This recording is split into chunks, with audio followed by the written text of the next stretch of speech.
Hello नमस्कार दोस्तों, आप सभी का स्वागत है आपके यूट्यूब चैनल यूनिक प्लस पर। और मैं सचिन आज आपके लिए पॉलिटी की नई क्लास लेकर आया हूं और मैं उम्मीद करता हूं यह क्लास आपके लिए यूपी पुलिस, एसएसजीडी और आगामी पीसीएस परीक्षाओं के लिए अत्यंत उपयोगी और महत्वपूर्ण साबित होगी। तो चलिए शुरू करते हैं आज के सेशन को। और आज की मोटिवेशनल लाइन्स हैं, कर्म भूमि की दुनिया में श्रम सभी को करना है। कर्म भूमि की दुनिया में श्रम सभी को करना है। भगवान सिर्फ लकीरें देता है, रंग हमें ही भरना है। भगवान सिर्फ लकीरें देता है और रंग हमें ही भरना है। तो दोस्तों मेहनत हमें ही करनी है। और याद रखिए, मेहनत करने वाले कभी असफल नहीं होते हैं। सफलता का कोई शॉर्टकट नहीं है और मेहनत का कोई विकल्प नहीं है। तो चलिए शुरू करते हैं आज के सेशन को। आइए, तो भारत में किस अधिनियम के तहत संघीय न्यायालय की स्थापना की गई थी? 1773 का रेगुलेट एक्ट, 1909 का अधिनियम, 1919 का अधिनियम, 1935 का अधिनियम, 1833 का अधिनियम।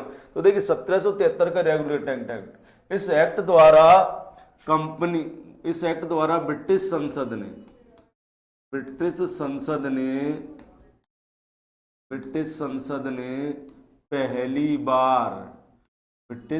ने पहली बार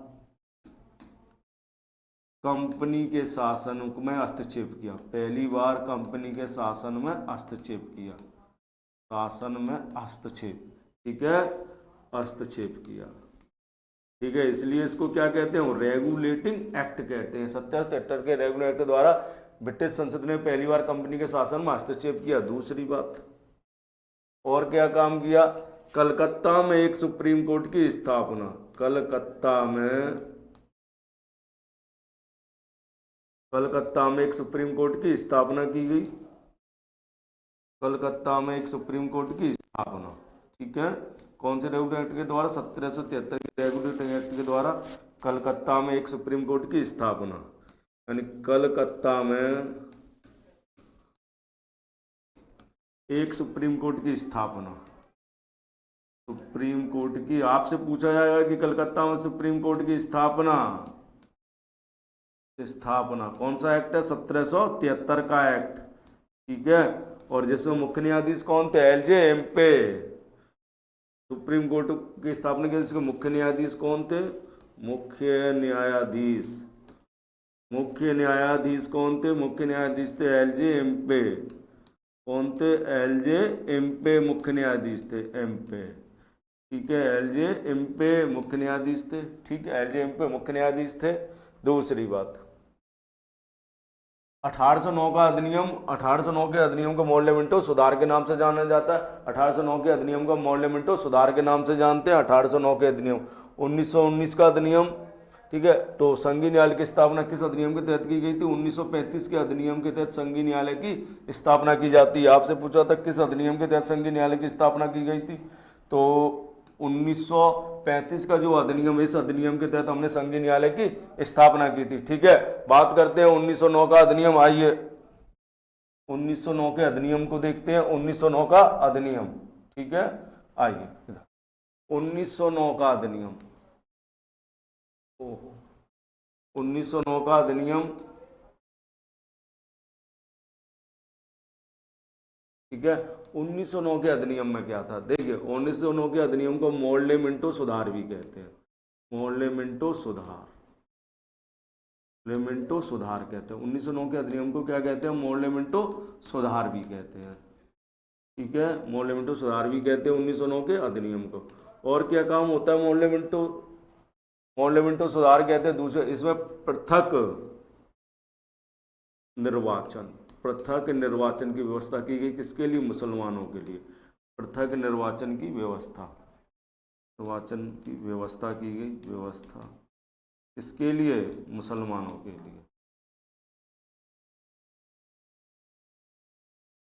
लिए पृथक निर्वाचन की व्यवस्था की जाती है। ठीक है, 1909 के अधिनियम में। ठीक है, आगे आइए, अब बात करते हैं हम,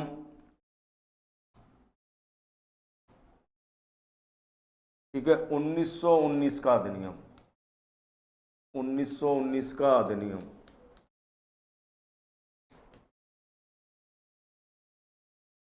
देखिए 1919 के अधिनियम में क्या था?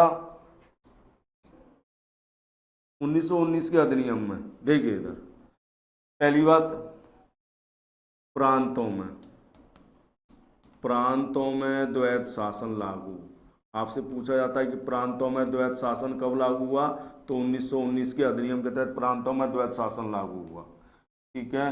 केंद्र में द्विसदनीय व्यवस्था, केंद्र में द्विसदनीय व्यवस्था, केंद्र में द्विसदनीय व्यवस्था कब लागू हुई, 1919 के अधिनियम के तहत केंद्र में द्विसदनीय व्यवस्था लागू होती है। ठीक है। तीसरा पॉइंट, महिलाओं को मत देने का अधिकार, महिलाओं को मत देने का अधिकार, मत देने का अधिकार किस अधिनियम में किया गया, इसी अधिनियम में किया गया। महिलाओं को मत देने का अधिकार 1919 के अधिनियम में। ठीक है। दूसरी बात करते हैं 1935 का अधिनियम। देखो 1935 के अधिनियम में संघीय न्यायालय की स्थापना, संघीय न्यायालय की स्थापना का प्रावधान था। संघीय न्यायालय की स्थापना का प्रावधान, स्थापना। ठीक है। संघीय न्यायालय की स्थापना का प्रावधान कौन से अधिनियम में था, 1919 के अधिनियम में। ठीक है। दूसरी बात, म्यांमार को अलग किया गया, या अखिल भारतीय संघ की स्थापना, अखिल भारतीय संघ की स्थापना, भारतीय संघ की स्थापना, अखिल भारतीय संघ की स्थापना किस अधिनियम में की गई, 1935 के अधिनियम में की जाती है। ठीक है। दूसरी बात, 1935 के अधिनियम में ही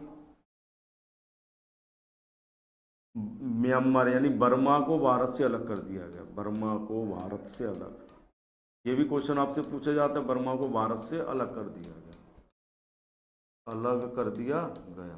ठीक है। तो आपसे क्वेश्चन पूछा गया था कि संघीय न्यायालय की स्थापना किस अधिनियम के तहत की, संघीय न्यायालय की स्थापना 1935 के अधिनियम के तहत होती है। 1813 का अधिनियम, 1833 के अधिनियम के तहत कंपनी का शासन भारत में पूर्णतः समाप्त हो जाता है। 1833 के अधिनियम के तहत कंपनी का शासन, कंपनी का शासन पूर्णतः समाप्त, शासन पूर्णतः समाप्त। ठीक है। 1813 के अधिनियम के तहत कंपनी का शासन पूर्णतः समाप्त हो जाता है, कंपनी का शासन पूर्णतः समाप्त। ठीक है। दूसरी बात, 1833 के अधिनियम के तहत ही बंगाल का गवर्नर जनरल अब भारत का गवर्नर जनरल कहलाएगा, यानी 1833 के अधिनियम में व्यवस्था की गई कि बंगाल का गवर्नर जनरल भारत का गवर्नर जनरल कहलाएगा, और लॉर्ड विलियम बेंटिक भारत के पहले गवर्नर जनरल बनते हैं। ठीक है।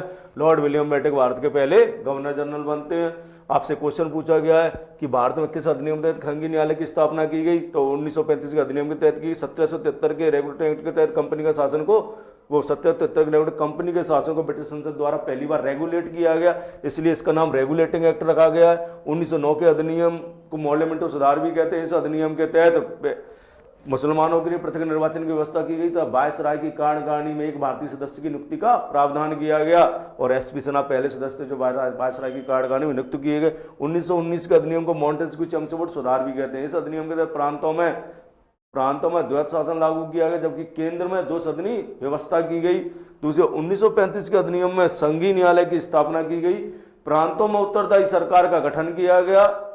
1935 के अधिनियम में प्रांतों में उत्तरदायी सरकार का गठन, केंद्र में द्वैत शासन लागू। आपसे कई बार पेपर में क्वेश्चन पूछा जाएगा कि किस अधिनियम के तहत केंद्र में द्वैत शासन लागू किया गया, तो 1935 के अधिनियम के तहत केंद्र में द्वैत शासन लागू किया गया। तो अखिल भारतीय संघ की स्थापना का प्रावधान 1935 के अधिनियम में ही था। 1833 का अधिनियम में कंपनी का शासन पूर्णतः समाप्त कर दिया गया, कंपनी भारत में एक राजनीतिक पार्टी बन के रह गई।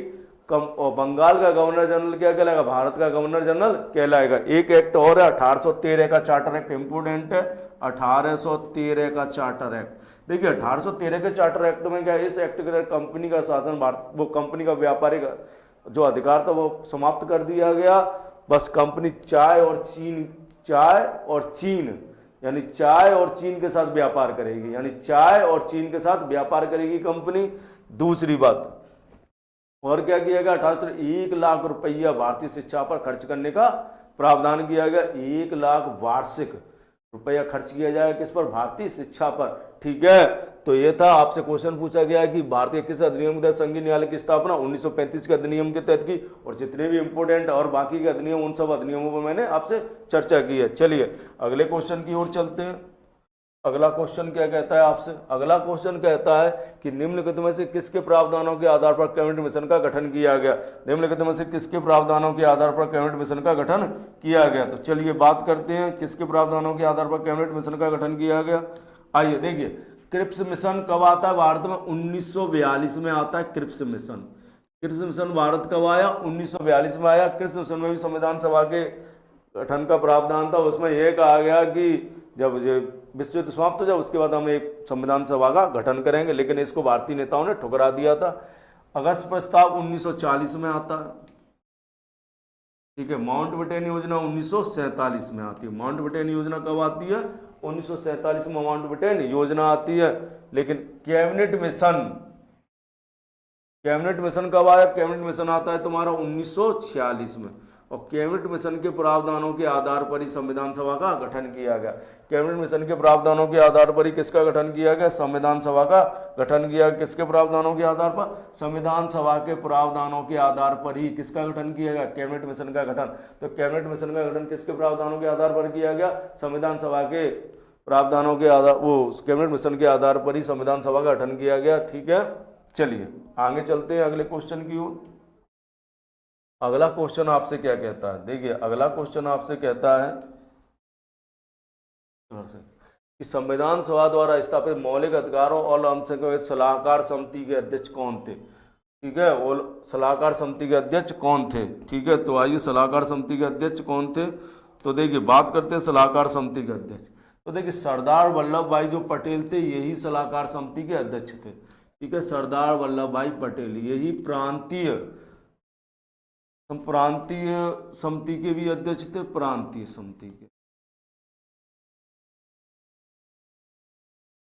समिति के भी अध्यक्ष थे। डॉक्टर वी आर अम्बेडकर, देखिए डॉक्टर वी आर अम्बेडकर प्रारूप समिति के अध्यक्ष थे। कौन सी, ड्राफ्टिंग कमेटी प्रारूप समिति के, ठीक है। आपसे पूछेगा, देखिए प्रारूप समिति के अध्यक्ष कौन थे, डॉक्टर वी आर अम्बेडकर थे। इसे प्रारूप समिति भी कहते हैं, मसौदा समिति भी कहते हैं और ड्राफ्टिंग कमेटी भी कहते हैं। तीन नाम है, तीनों नाम करके क्वेश्चन पूछे था।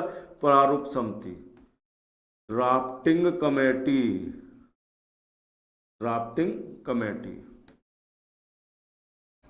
और एक पूछता मसौदा समिति। दोनों तीनों एक ही चीज है और इनके अध्यक्ष कैसे भी पूछ सकता है, तीनों में से कोई सा भी नाम दे देता है। और अध्यक्ष कौन है, doctor V are Ambedkar. Pandit Jawaharlal Nehru ये संघ संचालन समिति के अध्यक्ष थे। पंडित जवाहरलाल संघ समिति के अध्यक्ष थे, संघ समिति के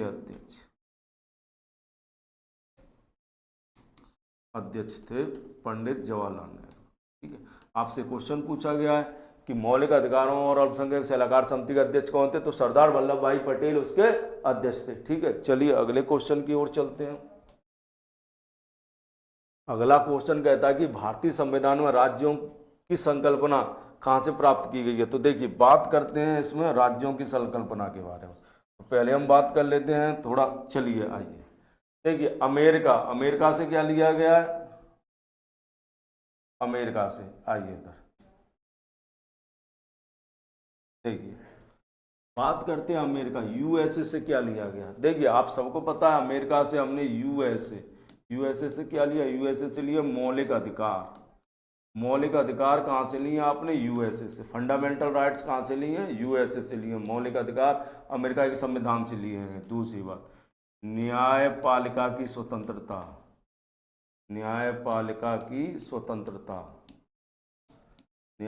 की स्वतंत्रता कहाँ से ली है हमने, यूएसए से लिए। न्यायपालिका की स्वतंत्रता कहाँ से ली है, यूएसए से लिए। दूसरी बात, न्यायपालिका की स्वतंत्रता ली है। न्यायिक पुनरावलोकन की शक्ति, न्यायिक पुनरावलोकन की शक्ति, न्यायिक पुनरावलोकन की शक्ति भी हमने कहाँ से ली है, यूएसए से ली है। न्यायिक पुनरावलोकन की शक्ति कहाँ से ली है, यूएसए से ली है, ठीक है। दूसरी बात, राष्ट्रपति पर महाभियोग, महाभियोग कहाँ से लिया है हमने, राष्ट्रपति पर महाभियोग कहाँ से लिया है, राष्ट्रपति पर जो महाभियोग की शक्ति है वो भी कहाँ से लिया हमने, अमेरिका से ली है, ठीक है। ऑस्ट्रेलिया से क्या ली है, समवर्ती सूची प्रस्तावना की भाषा। ऑस्ट्रेलिया से क्या ली है, समवर्ती सूची आपने कहाँ से ली है, ऑस्ट्रेलिया से। और क्या लिया, प्रस्तावना की भाषा, प्रस्तावना की भाषा कहाँ से ली है हमने? ऑस्ट्रेलिया से ली। ठीक है। कनाडा से क्या लिया है हमने? कनाडा से लिया है राज्यों के संघ का प्रावधान। कनाडा से क्या लिया? राज्यों का संघ। कनाडा से क्या लिया है हमने? राज्यों का संघ। ठीक है। कौन सा प्रावधान? कनाडा से लिया गया राज्यों का संघ होगा। कनाडा से क्या लिया गया? राज्यों का संघ। राज्यों का संघ। ठीक है। तो इस क्वेश्चन का आंसर क्या होगा? राज्यों का संघ का प्रावधान हमने कहाँ से लिया? कनाडा से लिया। राज्यों के संघ का प्रावधान हमने कहाँ से लिया है? कनाडा से लिया है। ठीक है। आइए आगे बात करते हैं ब्रिटेन से क्या लिया है हमने? ब्रिटेन से आइए देखिए ब्रिटेन से क्या लिया है हमने। ठीक है। ब्रिटेन से लिए एकल नागरिकता। एकल नागरिकता। एकल नागरिकता कहाँ से ली है हमने? ब्रिटेन से ली है। एकल नागरिकता का प्रावधान कहाँ से लिया? ब्रिटेन से लिया है। तो जब विधि निर्माण की प्रक्रिया, विधि निर्माण की प्रक्रिया, विधि निर्माण की प्रक्रिया। ठीक है। विधि निर्माण की प्रक्रिया कहाँ से ली है हमने? विधि निर्माण की प्रक्रिया कहाँ से ली है? ब्रिटेन से ली है। ठीक है। विधि निर्माण की प्रक्रिया कहाँ से ली है हमने? ब्रिटेन से ली है। विधि निर्माण की प्रक्रिया। दूसरी बात, विधि निर्माण की प्रक्रिया कहाँ से ली है? ब्रिटेन से ली है। संसदीय शासन प्रणाली। संसदीय शासन प्रणाली। शासन प्रणाली कहाँ से ली है? ब्रिटेन से ली है। संसदीय शासन प्रणाली कहाँ से ली है हमने? ब्रिटेन से ली है संसदीय शासन प्रणाली। ठीक है। संसदीय शासन प्रणाली हमने कहाँ से ली है? ब्रिटेन से ली है संसदीय शासन प्रणाली। ठीक है। संसदीय शासन प्रणाली हमने कहाँ से ली है? ब्रिटेन से ली है संसदीय शासन प्रणाली। चलिए आइए आगे। अब देखिए बात करते हैं आयरलैंड से क्या लिया है हमने? आयरलैंड। तो देखिए आयरलैंड, आयरलैंड। तो देखिए आयरलैंड से क्या लिया है हमने? राज्य के नीति निर्देशक तत्व आयरलैंड से लिए हैं। राज्य के नीति निर्देशक तत्व। राज्य के नीति निर्देशक तत्व। निर्देशक तत्व कहाँ से लिए हैं? आयरलैंड से लिए हैं। राज्य के नीति निर्देशक तत्व कहाँ से लिए हैं? आयरलैंड से लिए हैं। राज्य के नीति निर्देशक तत्व कहाँ से लिए? आयरलैंड से लिए हैं। ठीक है। राष्ट्रपति द्वारा या राज्यसभा में, राष्ट्रपति द्वारा राज्यसभा में सदस्यों को मनोनीत किया जाना। सदस्यों को मनोनीत किया जाना। सदस्यों को मनोनीत किया जाना। मनोनीत किया जाना।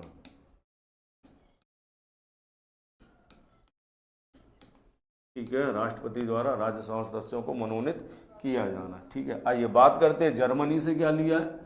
जर्मनी का वाइमर संविधान कहलाता है। जर्मनी से हमने क्या लिया है? तो देखिए जर्मनी से हमने लिया है आपातकाल के दौरान, आपातकाल के दौरान,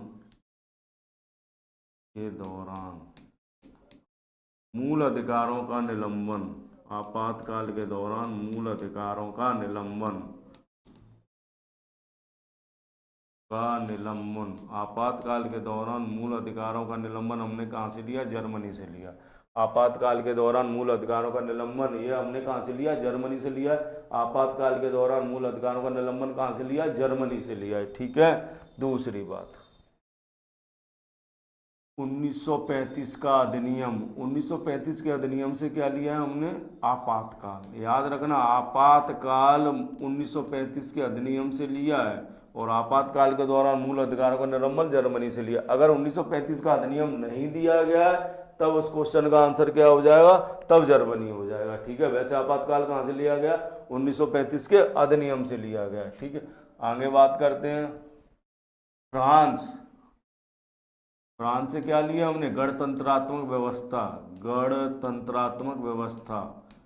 गणतंत्रात्मक व्यवस्था कहाँ से लिया हमने? फ्रांस से लिया गणतंत्रात्मक व्यवस्था। गणतंत्रात्मक व्यवस्था कहाँ से लिया हमने? फ्रांस से। ठीक है।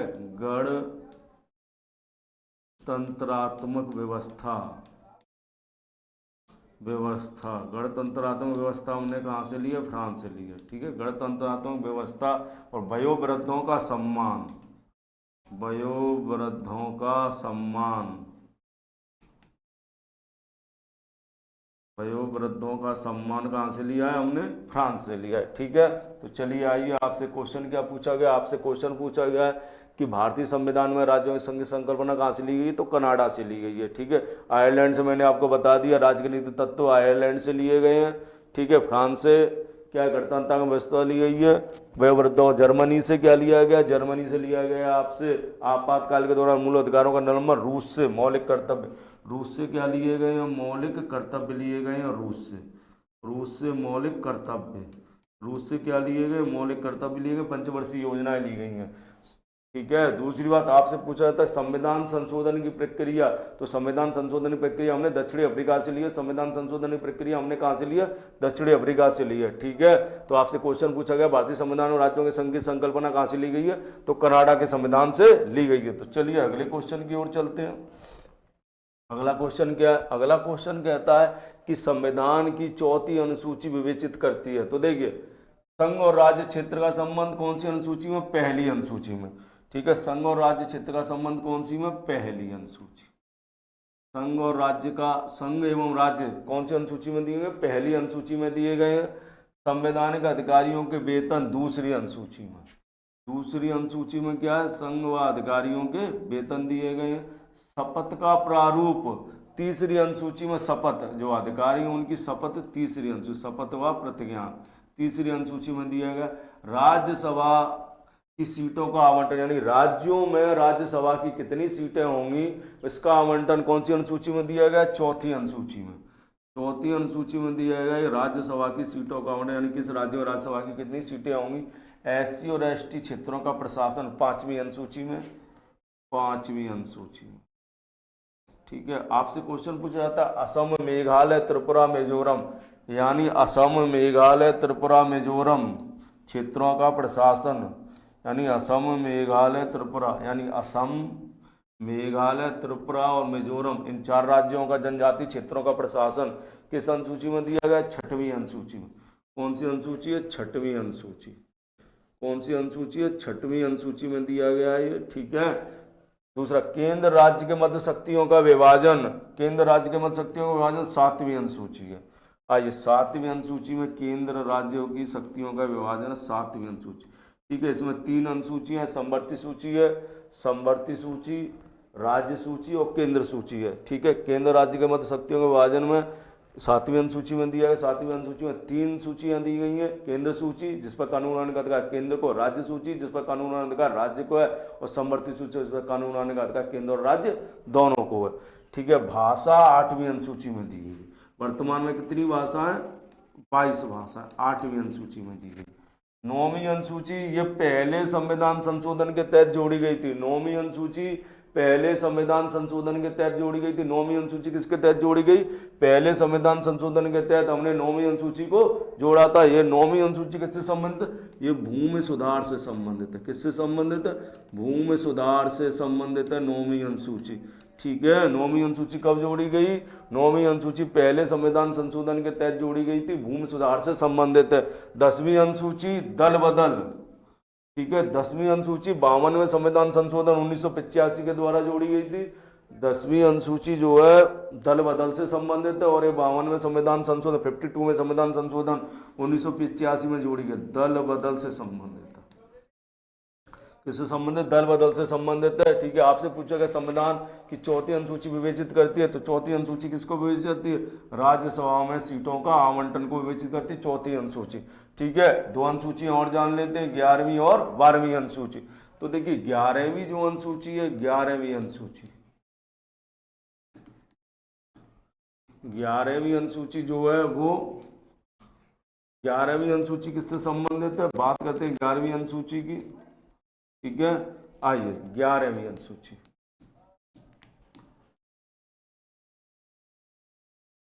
तो देखिए 11वीं जो अनुसूची है किससे संबंधित है, यह संबंधित पंचायती राज से। पंचायती राज यानी पंचायतों को संवैधानिक दर्जा दिया गया, संवैधानिक दर्जा, ठीक है। इसमें कुल कितने विषय, 29 विषय, 29 विषय, और ये 73वें संविधान संशोधन के तहत जोड़ी गई। 73वां संविधान संशोधन किसके तहत जोड़ी गई, 73वें संविधान संशोधन के तहत, संविधान संशोधन, ठीक है, संशोधन 1992 में संशोधन हुआ, लागू कब हुआ, 1993 को लागू, 24 अप्रैल 1993 को। इसलिए हम 24 अप्रैल को क्या बनाते हैं, पंचायती राज दिवस बनाते हैं। 24 अप्रैल को क्या बनाते हैं, पंचायती राज दिवस बनाते हैं। 12वीं अनुसूची, 12वीं अनुसूची किससे संबंधित है, 12वीं अनुसूची आप सबको पता है, 12वीं अनुसूची किससे संबंधित है, स्थानीय निकाय से। 12वीं अनुसूची किससे संबंधित है, स्थानीय निकाय से संबंधित है। स्थानीय निकाय, 12वीं अनुसूची किससे संबंधित है, स्थानीय निकाय से संबंधित है 12वीं अनुसूची। ठीक है, 12वीं अनुसूची किससे संबंधित है, स्थानीय निकाय से संबंधित है 12वीं अनुसूची। और 12वीं अनुसूची जो स्थानीय निकाय से संबंधित है, इसमें क्या है, ये कौन सी संशोधन, 74वां संविधान संशोधन था। कौन सा था, 74वां संविधान संशोधन, संविधान संशोधन। ठीक है, कौन सा संशोधन था, 74वां संविधान संशोधन था 1992। लागू ये भी 1993 में हुआ था। इसमें 18 विषय हैं। कितने विषय हैं, 18 विषय। ठीक है, तो देखिए संविधान में कुल कितनी अनुसूचियां हैं, 12 अनुसूचियां। आपसे क्वेश्चन पूछा जा सकता है कि मूल संविधान में कितनी अनुसूची थी, तो मूल संविधान में 8 अनुसूचियां थी। ठीक है, यहाँ लिख लीजिए मूल संविधान में, मूल संविधान में अनुसूची, मूल संविधान में कितनी अनुसूची थी, 8। और वर्तमान में कितनी है, 12। ठीक है, और मैंने आपको बता दिया कौन सी अनुसूची किससे संबंधित है। ठीक है, कौन सी अनुसूची किससे संबंधित है। तो चलिए चलते हैं। देखिए आपसे क्वेश्चन पूछा गया कि संविधान की चौथी अनुसूची विवेचित करती है तो राज्यसभा में स्थानों के आवंटन को विवेचित करती है। और मैंने आपको 12 अनुसूचियों के बारे में बता दिया है। ठीक है, मूल संविधान में कितनी अनुसूची थी, 8 थी। वर्तमान में कितनी है, 12। चलिए अगले क्वेश्चन की ओर चलते हैं। अगला क्वेश्चन क्या कहता है, आइए। अगला क्वेश्चन ये कहता है कि नागरिकता के संबंधी प्रावधान संविधान के किस भाग में। तो नागरिकता संबंधी प्रावधान संविधान के किस भाग में, तो आइए बात करते हैं भाग 1। देखिए पहली बात, भाग 1 क्या कहता है, संविधान का भाग 1 ये कहता है कि भाग 1 में राज्य व संघ राज्य क्षेत्र है। भाग 1 में राज्य व संघ राज्य क्षेत्र, संघ राज्य क्षेत्र संविधान के कौन से भाग में, भाग 1 में राज्य व संघ राज्य। भाग 2 में नागरिकता, भाग 2 में क्या है, नागरिकता है, नागरिकता। तो संविधान के किस भाग में नागरिकता है, भाग 2 में नागरिकता है। संविधान के किस भाग में नागरिकता है, भाग 2 में नागरिकता दी गई है। संविधान के किस भाग में नागरिकता, भाग 2 में नागरिकता है। ठीक है, आइए चलिए बात करते हैं भाग 3। तो संविधान के भाग 3 में क्या, मूल अधिकार।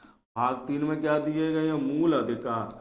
आपसे पूछेगा कि मूल अधिकार संविधान के किस भाग में, तो भाग 3 में मूल अधिकार दिए गए हैं। भाग 4 में राज्य के नीति निर्देशक तत्व, भाग 4 में क्या है, राज्य के नीति निर्देशक तत्व, नीति निर्देशक तत्व है। भाग 4 में क्या है, नीति निर्देशक तत्व है। ठीक है, यहीं आइए बात कर लेते हैं भाग 4 का का। भाग 4 का का, भाग 4 के काम में क्या, मूल कर्तव्य है। भाग 4 के काम में क्या, मूल कर्तव्य है। ठीक है, मूल कर्तव्य। भाग 4 का 42वें संविधान संशोधन 1976 के द्वारा जोड़े गए थे। भाग 5 में केंद्र संघ, भाग 5 में केंद्र। ठीक है, केंद्र दिया गया है। इसी में भाग 5 में सुप्रीम कोर्ट है, सुप्रीम कोर्ट। राष्ट्रपति, प्रधानमंत्री, संसद सब किस में, भाग 5 में सुप्रीम कोर्ट है। भाग 6 में राज्य, भाग 6 में क्या है, राज्य। भाग 6 में भाग 8, भाग 8 में केंद्र शासित प्रदेशों का प्रशासन है, केंद्र शासित प्रदेश, केंद्र शासित प्रदेश। भाग 8 में, भाग 8 में क्या दिए गए, केंद्र शासित प्रदेश दिए गए हैं। भाग 9 आपको पता ही है, भाग 9 में क्या है, भाग 9 में पंचायतें, पंचायती राज, पंचायती राज। भाग 9, भाग 9 का स्थानीय निकाय, स्थानीय निकाय, स्थानीय निकाय। ठीक है, आपसे क्वेश्चन पूछा गया है कि नागरिकता संबंधी प्रावधान संविधान के किस भाग में दिए गए, तो नागरिकता संबंधी प्रावधान संविधान के भाग 2 में दिए गए हैं। ठीक है, भाग 1 में आपको बता दी संघ राज्य व संघ राज्य क्षेत्र, भाग 3 में मूल अधिकार है, भाग 4 में राज्य के नीति तत्व है, भाग 4 के काम है मूल कर्तव्य दिए गए जो संविधान 42वें संविधान संशोधन 1976 के द्वारा जोड़े गए थे। भाग 5 में संघ या केंद्र सरकार है, इसी में राष्ट्रपति है, सुप्रीम कोर्ट है और प्रधानमंत्री, संसद, इसी में भाग 5 में। भाग 6 में राज्य, भाग 8 में केंद्र शासित राज्य, केंद्र शासित राज्यों का प्रशासन है, भाग 9 पंचायती राज, भाग 9 के काम है नगर पंचायत है। ठीक है, आइए अगले क्वेश्चन की ओर चलते हैं। निर्वाचन आयोग संविधान के किस भाग में दिया गया? आपसे पूछा गया है कि निर्वाचन आयोग किसके बारे में पूछा गया? निर्वाचन आयोग के बारे में पूछा गया। निर्वाचन आयोग संविधान के किस भाग में दिया गया? तो देखिए भाग 11 में, केंद्र राज्य के मध्य संबंध, राज्य के मध्य, मध्य कैसे संबंध है? प्रशासनिक संबंध, प्रशासनिक संबंध, प्रशासनिक, केंद्र राज्य के मध्य प्रशासनिक संबंध, केंद्र राज्य के मध्य वित्तीय संबंध भाग 12 में, केंद्र राज्य के मध्य वित्तीय संबंध, केंद्र राज्य के मध्य वित्तीय संबंध, के मध्य वित्तीय संबंध, वित्तीय संबंध, केंद्र राज्य के मध्य वित्तीय संबंध किसमें दिए गए? भाग 12 में। केंद्र राज्य के मध्य वित्तीय संबंध किसमें? भाग 12 में, केंद्र राज्य के मध्य वित्तीय संबंध भाग 12 में। भाग 14 में, भाग 14 में क्या? संघ लोक सेवा आयोग, भाग 14 में क्या? संघ लोक सेवा आयोग, लोक सेवा आयोग, भाग 14 में क्या? संघ लोक सेवा आयोग किसमें दिया गया? भाग 14 में दिया गया संघ लोक सेवा आयोग।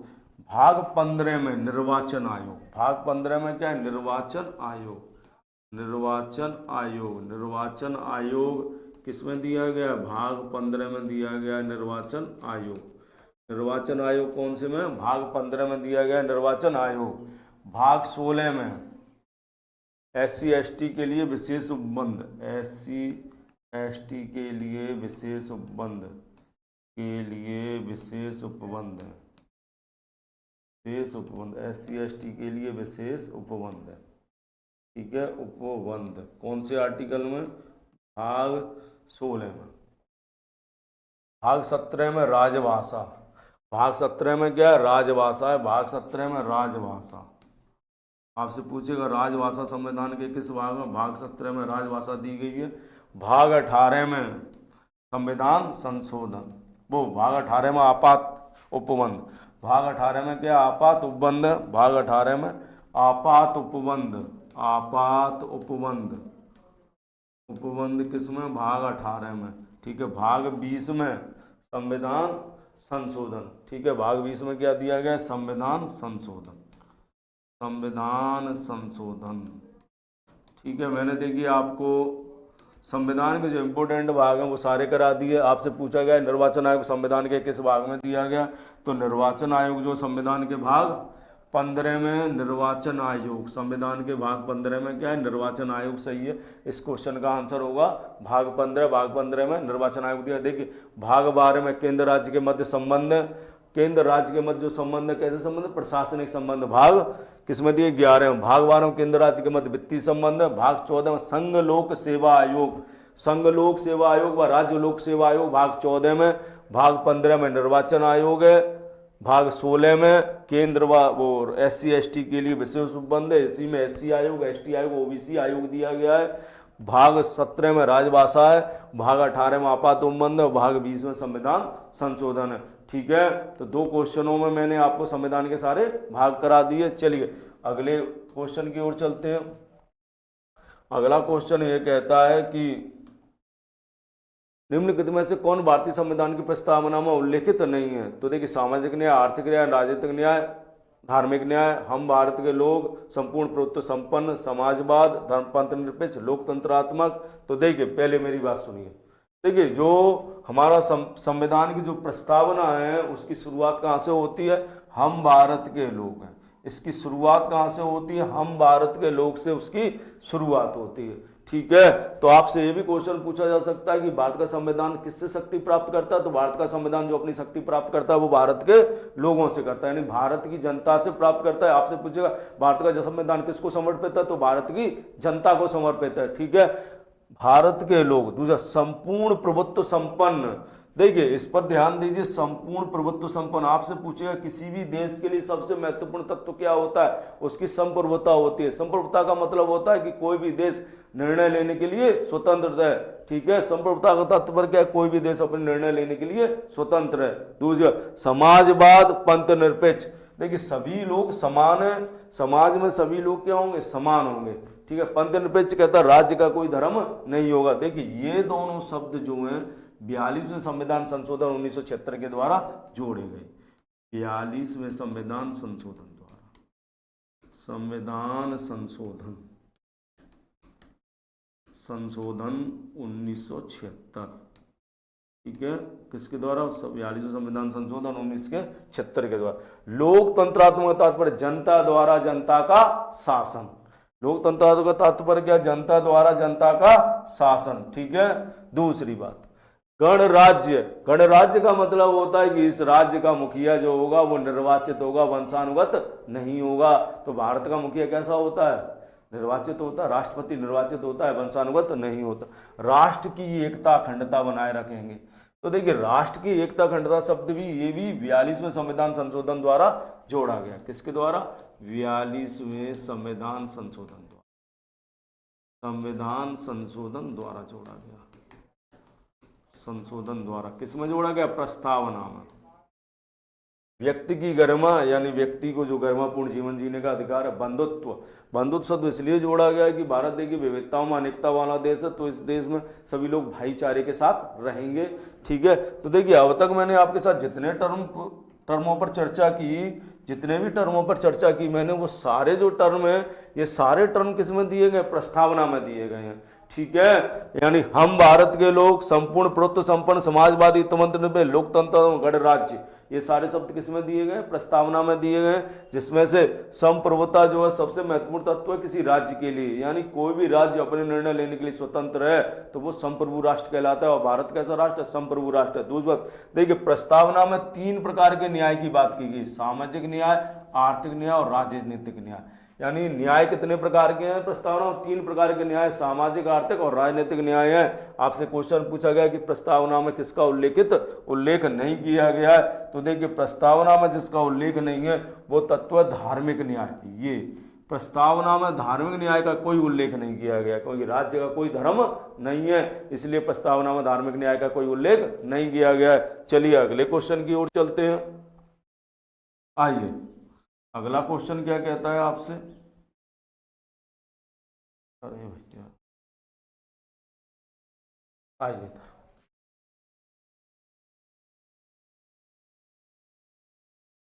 आइए देखिए अगला क्वेश्चन कहता है निम्नलिखित में से किस बात में उच्चतम न्यायालय ने धारणा प्रस्तुत की थी कि वो देश का संविधान का भाग है, ठीक है। यानी प्रस्तावना जो है संविधान का भाग है, ये धारणा किस बात में प्रस्तुत की? पहले बात करते हैं बेरूवारी बनाम भारत संघ। देखिए बेरूवारी बनाम भारत संघ जो है मामला 1960 में आता है। कब आता है? 1960 का मामला है। कब का मामला है? ये मामला है आपका 1960 का, ठीक है। कब का मामला? 1960 का मामला है, ठीक है। बेरूवारी बनाम भारत संघ वाला मामला कब का है? 1960 में ये मामला आता है। देखिए इस मामले में क्या होता है, सुप्रीम कोर्ट ये कहता है कि प्रस्तावना जो है संविधान निर्माताओं के विचारों को जानने की कुंजी है। यानी जहां भी संविधान की भाषा संदिग्ध लगती है हम प्रस्तावना का सहारा ले सकते हैं, लेकिन प्रस्तावना संविधान का भाग नहीं है। यही बात सज्जन सिंह बनाम 1965, सज्जन सिंह बनाम राजस्थान वाला बात आता है 1965 में आता है, उसमें भी उन्होंने कहा कि प्रस्तावना संविधान का भाग नहीं है। और यही बात गोलकनाथ बनाम पंजाब राज्य 1967 का मामला है। लेकिन केशवानंद भारती बनाम किलर राज ने स्पष्ट कहा कि प्रस्तावना संविधान का भाग है, ठीक है। क्या कहा? कि प्रस्तावना संविधान का भाग है, स्पष्ट ये बात कही कि प्रस्तावना संविधान का भाग है। और दूसरी बात कहा कि संसद चाहे तो इसमें संशोधन तो कर सकती है, लेकिन मौलिक ढांचे को चोट नहीं पहुंचनी। यानी संविधान निर्माताओं का जो विचार था संविधान निर्माण में उसको चोट नहीं पहुंचनी चाहिए। और ये मामला 1973 में आता है, ठीक है। केशवानंद भारती बनाम केरल राज्य, ठीक है। दूसरी बात याद रखिए केशवानंद बनाम भारती राज्य में सबसे बड़ी जजों की बेंच बैठी थी, इससे बड़ी जजों की बेंच अब तक नहीं बैठी है। सबसे बड़ी संवैधानिक पीठ थी केशवानंद भारती बनाम केरल राज्य, 13 जजों की पीठ थी। कितने जजों की पीठ थी? 13 जजों की बेंच थी, 13 जजों की बेंच थी, ठीक है, बेंच थी। दूसरी बात कौन सा सिद्धांत दिया? मौलिक ढांचे का सिद्धांत दिया, मौलिक ढांचे का सिद्धांत दिया, ढांचे का सिद्धांत दिया। ये कौन सा सिद्धांत दिया? मौलिक ढांचे का सिद्धांत दिया, ठीक है। चलिए अगले क्वेश्चन की ओर चलते हैं। कौन सा सिद्धांत दिया? मौलिक ढांचे का सिद्धांत दिया। अगले क्वेश्चन पे आइए। अगला क्वेश्चन कहता है कि संविधान के किस अनुच्छेद के अनुसार भारत राज्यों का समूह है? संविधान के किस अनुच्छेद के अनुसार भारत राज्यों का समूह है? आइए देखिए। देखिए, भारत भाग 1 में मैंने कहा राज्य और संघ राज्य क्षेत्रों के बारे में दिया गया, भाग 1 में। ठीक है, देखिए भाग 1 राज्य व संघ राज्य क्षेत्र, राज्य व संघ राज्य क्षेत्र। भाग 1 राज्य व संघ राज्य क्षेत्र के बारे में बात करते हैं। ठीक है, और भाग 1 में अनुच्छेद कहां से? आर्टिकल 1 से 4 तक। आर्टिकल 1 से 4 तक की चर्चा किस में करते हैं? हम भाग 1 में करते हैं। आर्टिकल 1 से लेकर 4 तक की चर्चा संविधान के किस भाग में करते हैं? भाग 1 में करते हैं। आर्टिकल 1 से लेकर 4 तक की चर्चा करते हैं भाग 1 में। ठीक है, अब आइए इसमें क्या कहते हैं। देखिए, तो संविधान का भाग 1 ये कहता है, आर्टिकल 1 ये कहता है कि भारत क्या है? राज्यों का संघ है, यूनियन ऑफ स्टेट है। भारत क्या है? यूनियन ऑफ स्टेट है, फेडरेशन नहीं है।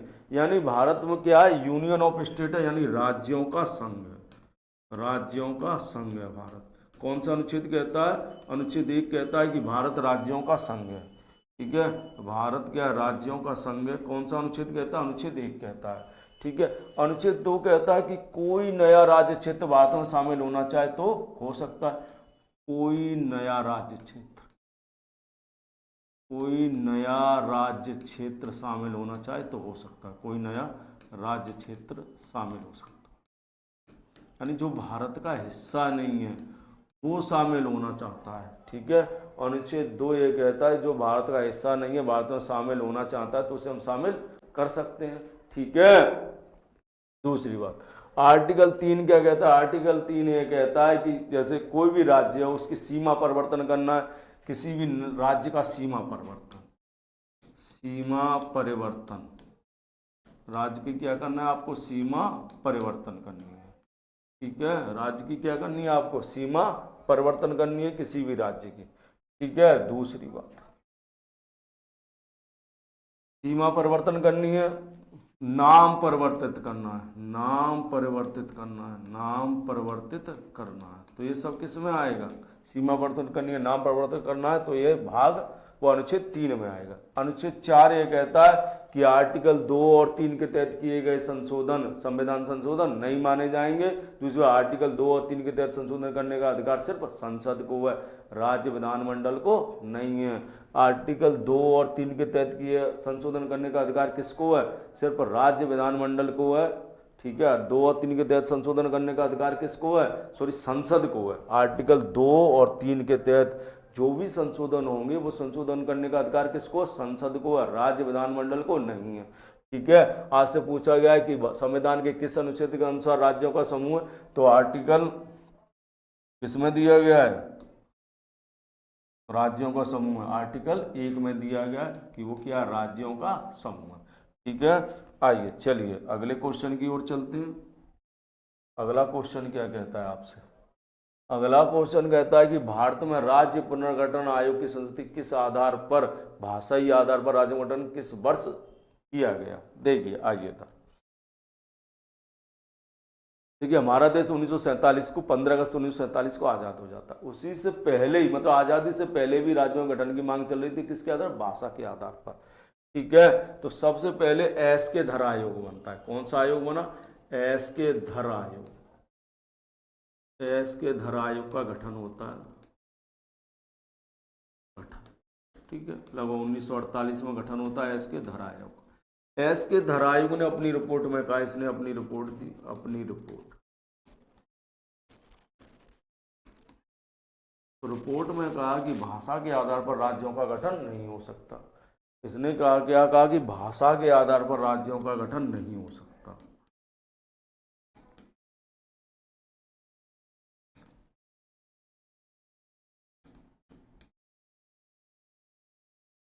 राज्यों का गठन नहीं हो सकता,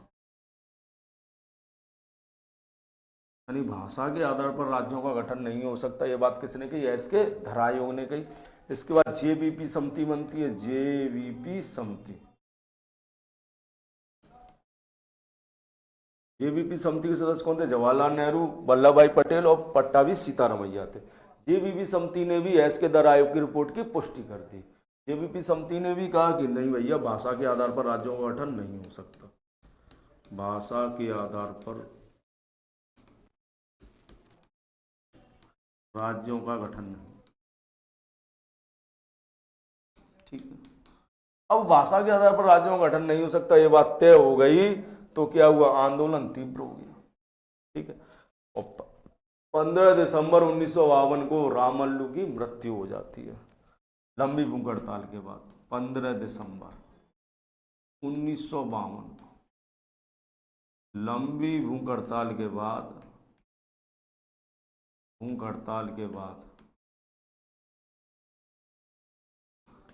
बाद, कोटल्ली रामल्लू की मृत्यु हो जाती है। किसकी मृत्यु हो जाती है? कोटल्ली रामल्लू की मृत्यु हो जाती है। लंबी भूख हड़ताल के बाद किसकी? कोटल्ली रामल्लू की मृत्यु। लंबी भूख हड़ताल के बाद कोटल्ली रामल्लू की मृत्यु हो जाती है, और अब सरकार पर दबाव बनता है। अब तो सरकार झुक जाती है, और 2 अक्टूबर 1953 को भाषा के आधार पर पहला राज्य बनता है, जिसका नाम था आंध्र प्रदेश। 2 अक्टूबर 1953 को पहला राज्य बनता है, जिसका नाम था आंध्र प्रदेश। इसके बाद सरकार एक 3 सदस्यीय आयोग का गठन करती है। ठीक है, 3 सदस्यीय आयोग का गठन करती है। इसके बाद सरकार किसका गठन करती है? एक 3 सदस्यीय आयोग का गठन करती है सरकार। ठीक है, और जो 3 सदस्यीय आयोग बनता है वो किसके अध्यक्षता में बनता है? आइए बात करते हैं नेक्स्ट पेज। देखिए 1953 में एक 3 सदस्यीय आयोग बनता है, 3 सदस्यीय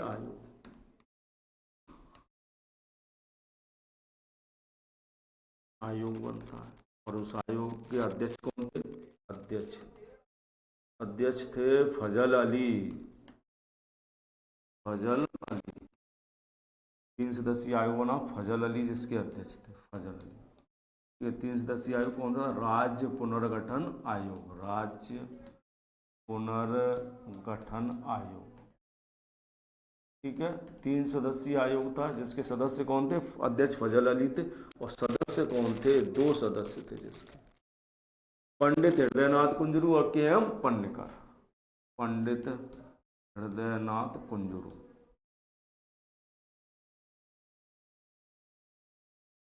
और के.एम. पन्नेकर सदस्य थे।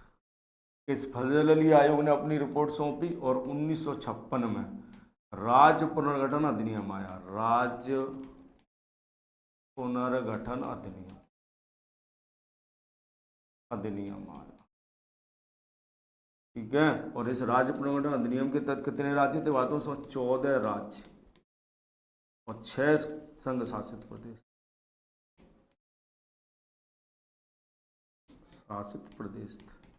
14 राज्य और 6 संघ शासित प्रदेश थे उस समय।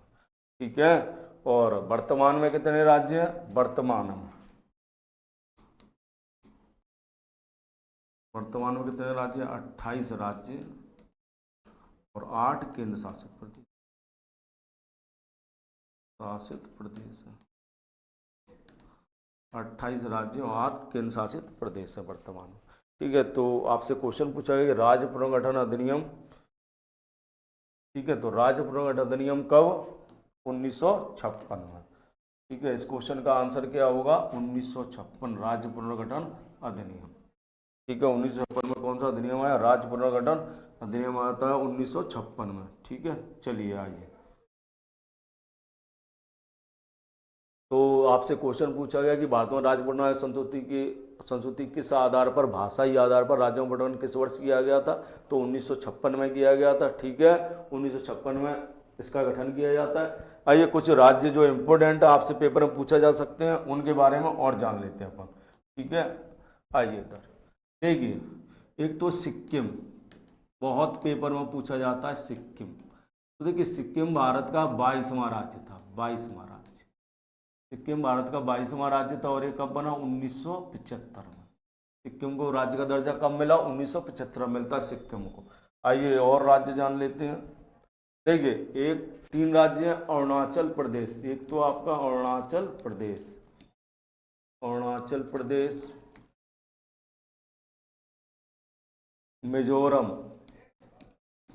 अरुणाचल प्रदेश था, मिजोरम था, ठीक है। 3 राज्य थे, अरुणाचल प्रदेश और मिजोरम, ठीक है। 3 राज्य कौन कौन से? अरुणाचल प्रदेश, मिजोरम और गोवा। एक राज्य था आपका गोवा, अरुणाचल प्रदेश, मिजोरम और गोवा, ठीक है। तो देखिए, अरुणाचल प्रदेश और मिजोरम पहले बन जाते हैं, और ये कब बनते हैं? 20 फरवरी 1987 को, 30 फरवरी 1987 को इनको राज्य का दर्जा मिलता है, और गोवा को मिलता है 30 मई 1987 को। तो गोवा भारत का कौन सा राज्य बनता है? देखिए, 23-24 गोवा बनता है भारत का 25वां राज्य, 25वां राज्य। इसके बाद देखिए 2000 में फिर 3 राज्य बनते हैं, सन 2000 में 3 राज्य बनते हैं। एक बनता है छत्तीसगढ़, छत्तीसगढ़ के बाद बनता है तुम्हारा उत्तराखंड, इसका नाम था उत्तरांचल था, उत्तराखंड। और एक राज्य बनता है तुम्हारा झारखंड, ठीक है। ये बनता है 1 नवंबर को, ये बनता है 9 नवंबर को, और एक बनता है 15 नवंबर को, ठीक है। 1 नवंबर, 9 नवंबर और 15 नवंबर को बनते हैं, ठीक है। अगली बात आती है, अगला राज्य कब बनता है आपका? देखिए 2 जून 2014 को, तेलंगाना, तेलंगाना भारत का 29वां राज्य बना, भारत का कौन सा राज्य बना? 29वां राज्य बना, ठीक है। और वर्तमान में भारत में कितने राज्य? 28 राज्य। उस समय जब ये बना था तब 29वां राज्य था। 6 अगस्त 2019 को एक अधिनियम द्वारा जम्मू कश्मीर का राज्य का दर्जा समाप्त कर दिया, और 2 नए केंद्र शासित राज्य आ गए, जम्मू कश्मीर और लद्दाख, ठीक है। तो चलिए अपने क्वेश्चन की ओर आते हैं। क्वेश्चन था अपना, तो राज्य पुनर्गठन आयोग की संस्तुति के आधार पर 1956 में बनता, वो 1956 में इसकी रिपोर्ट लागू होती है। इसके अध्यक्ष कौन थे? फजल अली थे। पहला राज्य गठन आयोग बना जो 1 सदस्यीय था, जिसके अध्यक्ष कौन थे? एस के धर थे। चलिए आइए अगले क्वेश्चन की ओर चलते हैं।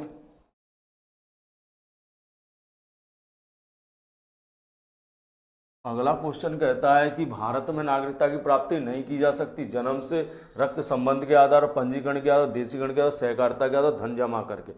देखिए, तो भारत में नागरिकता की प्राप्ति जो जन्म से हो सकती है, यानी 1950, 26 जनवरी 1950 के बाद अगर किसी भारत व्यक्ति का जन्म भारत संघ राज्य क्षेत्र में होता है तो वो जन्म से भारत का नागरिक समझा जाएगा, ठीक है। तो नागरिकता की प्राप्ति किससे हो सकती है? जन्म से हो सकती है। दूसरा, रक्त संबंध के आधार पर, वो कहता है यदि किसी व्यक्ति का जन्म भारत के बाहर हुआ है, ये कहता है किसी व्यक्ति का जन्म भारत के बाहर हुआ है तो वह व्यक्ति रक्त संबंध के आधार पर भारत का नागरिक होगा, बशर्ते उसके माता पिता में से कोई एक भारत का नागरिक हो। देखिए, जन्म से किसी व्यक्ति का जन्म भारत संघ राज्य क्षेत्र में हुआ है तो भारत का नागरिक समझा जाएगा, बशर्ते माता पिता में से उसके भारत के नागरिक। ऐसा नहीं तुमको कोई विदेशी घूमने आया है और उनके बच्चा यहाँ हो जाता है भारत का नागरिक हो जाएगा, ऐसा नहीं होगा, ठीक है। अगर किसी व्यक्ति का जन्म 26 जनवरी 1950 के बाद भारत संघ राज्य क्षेत्र में, भारत संघ और राज्य क्षेत्र में होता तो भारत का नागरिक समझा जाएगा, बस तो उसके माता पिता में से कोई एक भारत का नागरिक हो। दूसरा, अवैध आवर्जक ना हो, अवैध तरीके से ना रह रहा हो भारत में, ठीक है। रक्त संबंध के आधार पर भी ये कहता है किसी व्यक्ति का जन्म भारत से बाहर हुआ है तो उसे भारत की नागरिकता मिल जाएगी, बशर्ते उसके माता पिता में से कोई एक भारत का नागरिक हो, दुश्मन देश का नागरिक ना हो, ठीक है। दूसरी बात, पंजीकरण द्वारा भी भारत की नागरिकता प्राप्त हो सकती है, ठीक है, लेकिन इसके लिए आपको भारत में 8 वर्षों में से 6 वर्ष भारत में रहना होगा, ठीक है। किसी विदेशी को मिल सकती है, जैसे मान लीजिए कोई महिला भारतीय मूल के व्यक्ति से विवाह कर लेती है तो उसे भारत की नागरिकता पंजीकरण के द्वारा प्राप्त हुई, ठीक है। देशीकरण के द्वारा नागरिकता की प्राप्ति कैसे होती है? ये कोई दूसरा देश देशीकरण की सुविधा देता है तो वही देशीकरण के द्वारा नागरिकता प्राप्त हो सकती है, और इसके लिए आपको लगभग 11 वर्ष भारत में रहना होगा। सहकारिता द्वारा, जब अगर भारत अपना विस्तार करता है और कोई नया राज्य भारत में शामिल हो जाता है, जैसे मान लीजिए नेपाल भारत का हिस्सा बन जाए, या कोई पड़ोसी है वो भारत का हिस्सा बन जाए या बनना चाहता है, तो उस देश के सभी नागरिक भारत के नागरिक हो जाएंगे, ठीक है। जैसे मान लीजिए श्रीलंका है, श्रीलंका शामिल होना चाहे, या कोई भी देश, मैं ये नहीं कह रहा हूँ कि वो शामिल हो जाए, मतलब कोई भी देश भारत में शामिल होना चाहता है, जैसे मान लीजिए अगर कोई राज्य है वो भारत का पहले हिस्सा नहीं था, वो भारत का हिस्सा बन जाता तो उस देश के सभी नागरिक भारत के नागरिक हो जाएंगे। ठीक है, सोते ही धन जमा करके, देखिए धन जमा करके भारत की नागरिकता को प्राप्त नहीं किया जा सकता है। धन जमा करके भारत की नागरिकता को प्राप्त नहीं किया जा सकता। पैसे देकर भारत की नागरिकता आप नहीं खरीद सकते हो, याद रखना। पैसा देके भारत की नागरिकता आपको नहीं मिलेगी। ठीक है, चलिए अगले क्वेश्चन की ओर चलते हैं हम। आइए अगला क्वेश्चन क्या कहता है। अगला क्वेश्चन कहता है कि संविधान में कौन सा भाग भारतीय संविधान के निम्नलिखित में से कौन सा भाग भारतीय संविधान में प्रदत्त मूल अधिकार में नहीं है। भाग 3 में कौन सा भाग, भाग 3 में भारत के संविधान द्वारा प्रदत्त मूल अधिकारों समानता का अधिकार, मतलब देखिए 6 मूल अधिकार दिए गए टोटल। ये क्वेश्चन थोड़ा गलत टाइप हो गया है। ठीक है, वो ये कह रहा है कि संविधान में कुल 6 मूल अधिकार हैं, तो इसमें से कौन सा ऐसा अधिकार है जो तुम्हें नहीं दिया गया है। ठीक है, तो देखिए समानता का अधिकार दिया गया है। आर्टिकल 14 से 18 तक किसका अधिकार है, समानता का अधिकार है। ठीक है, भाग 3 में वर्णित जो मूल अधिकार है उनमें 14 से 18 तक कौन सा अधिकार है, समानता का अधिकार है। स्वतंत्रता का अधिकार आर्टिकल 19 से लेकर कहाँ तक है, 22 तक है स्वतंत्रता का अधिकार। शोषण के विरुद्ध अधिकार 23 से लेकर 24 में शोषण के विरुद्ध अधिकार दिया गया। 23 से 24 तक शोषण के विरुद्ध अधिकार। धार्मिक स्वतंत्रता का अधिकार दिया गया 25 से 28 तक। धार्मिक स्वतंत्रता का अधिकार आपको दिया गया 25 से 28 तक। संस्कृति व शिक्षा का अधिकार दिया गया 29 और 30 में सांस्कृतिक शिक्षा का अधिकार है। ठीक है, और संवैधानिक उपचार आर्टिकल 32 में संवैधानिक उपचार दिए गए। आर्टिकल 32 को डॉक्टर बी आर अम्बेडकर ने संविधान की आत्मा कहा। तो देखिए भारतीय संविधान में जो 6 मूल अधिकार दिए उस मूल अधिकारों में विरोध करने का अधिकार शामिल नहीं है। ये वाला अधिकार नहीं दिया गया, विरोध करने का अधिकार शामिल नहीं है। ठीक है, समानता का अधिकार 14 से 18 तक, 19 से 22 तक स्वतंत्रता का अधिकार, शोषण के विरुद्ध का 23 से 24 तक है, और धार्मिक स्वतंत्रता का अधिकार 25 से 28 तक दिया गया है तुम्हें। ठीक है, और दूसरी बात सांस्कृतिक व शिक्षा का अधिकार 29-30 में, और संवैधानिक उपचार आर्टिकल 32 में। ठीक है, चलिए अगले क्वेश्चन की ओर चलते हैं। अगला क्वेश्चन कहता है कि भारतीय संविधान में स्पष्ट भारत का संविधान स्पष्ट रहे कि प्रेस की स्वतंत्रता की व्यवस्था नहीं करता है, किंतु यह स्वतंत्रता अंतर्निहित है। वो कह रहा है कि संविधान में स्पष्ट रूप से प्रेस की स्वतंत्रता नहीं दी गई है, लेकिन कौन सा ऐसा अनुच्छेद है जो स्पष्ट रूप से नहीं, लेकिन उसमें निहित है कि है। ठीक है, आइए पहले बात करते हैं। देखिए आर्टिकल 19 कहता है वाक एवं अभिव्यक्ति की स्वतंत्रता। आपसे पूछा जाता है वाक एवं अभिव्यक्ति की स्वतंत्रता, यानी मुझे अपनी बात कहने की स्वतंत्रता है। ये कौन सा आर्टिकल कहता है, तो वाक एवं अभिव्यक्ति की स्वतंत्रता आर्टिकल 19(1) के ए में कही गई है। वाक एवं अभिव्यक्ति की स्वतंत्रता कौन से आर्टिकल में कही गई है, 19(1) के ए में वाक एवं अभिव्यक्ति की स्वतंत्रता की गई है। ठीक है, इसी में क्या है, चुप रहने की स्वतंत्रता भी, इसमें चुप रहने की स्वतंत्रता, मेरी मर्जी ना बोलूं, चुप रहने की स्वतंत्रता। आपसे पूछा गया कि चुप रहने की स्वतंत्रता कौन से आर्टिकल में, तो आर्टिकल 19 में चुप रहने की स्वतंत्रता। ठीक है, दूसरी बात इसी आर्टिकल में क्या है, प्रेस की स्वतंत्रता है। प्रेस की स्वतंत्रता यानी समाचार पत्रों की जो स्वतंत्रता है वो आर्टिकल 19 में है। ठीक है, इसी में क्या दी गई है आपको, प्रेस की स्वतंत्रता दी गई है। ठीक है, प्रेस की स्वतंत्रता,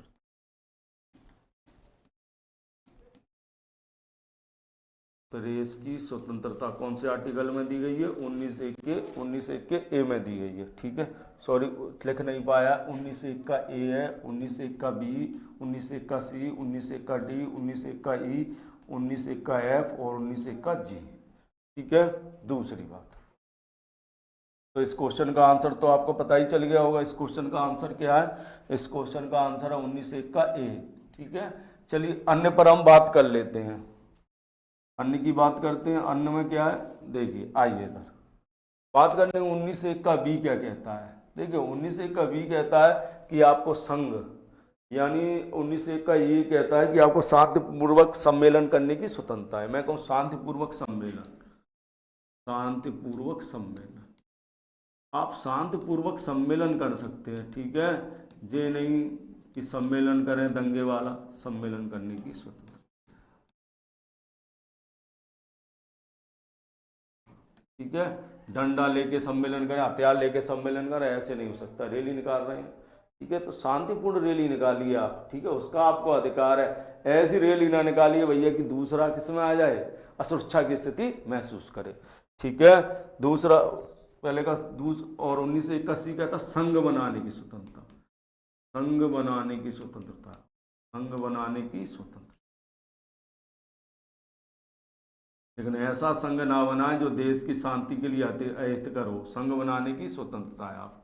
ठीक है, 1981 का कहता है कि संघ बनाने की स्वतंत्रता है आपको, लेकिन ऐसा संघ ना बनाए जो क्या हो, देश की शांति के लिए खतरा उत्पन्न करे। ठीक है, दूसरा, भारत राज्य क्षेत्र में सर्वत्र कहीं भी आने जाने की स्वतंत्रता, भ्रमण की स्वतंत्रता, भ्रमण की स्वतंत्रता, भ्रमण की स्वतंत्रता। इसकी स्वतंत्रता है, भ्रमण की स्वतंत्रता है आपको, कहीं भी आप आ जा सकते हैं, भ्रमण की स्वतंत्रता है आपको। ठीक है, भारत संघ राज्य क्षेत्र में कहीं भी आपको भ्रमण करने की स्वतंत्रता है। ठीक है, दूसरा, भारत संघ राज्य क्षेत्र में देखिए भ्रमण करने की स्वतंत्रता है, लेकिन प्रतिबंधित क्षेत्रों पर निर्बंधन है, आप ऐसे क्षेत्रों में नहीं जा सकते जो प्रतिबंधित है। ऐसी भारत संघ राज्य क्षेत्र में निवास करने की स्वतंत्रता, कहीं भी आप निवास कर सकते हैं, अपना मकान बनाइए, चैन से रहिए, लेकिन प्रतिबंधित क्षेत्रों में नहीं।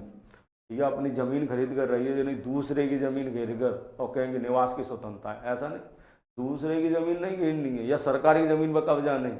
ठीक है, आप अपनी ज़मीन खरीद कर कहीं भी रह सकते हैं, लेकिन ऐसे क्षेत्रों में नहीं रह सकते जो प्रतिबंधित। अब कहें कि मैं जो राष्ट्रीय नेशनल पार्क है वहीं में जाके रहेंगे, नहीं, ऐसा नहीं कर सकते आप।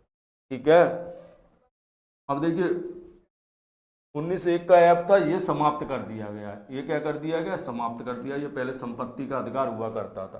ठीक है, 1901 का जी, 1901 के जी में क्या है, जीविका उपार्जन का अधिकार। आप अपना कोई भी जीविका उपार्जन कर सकते हैं, लेकिन ऐसा जीविका उपार्जन मत करना जो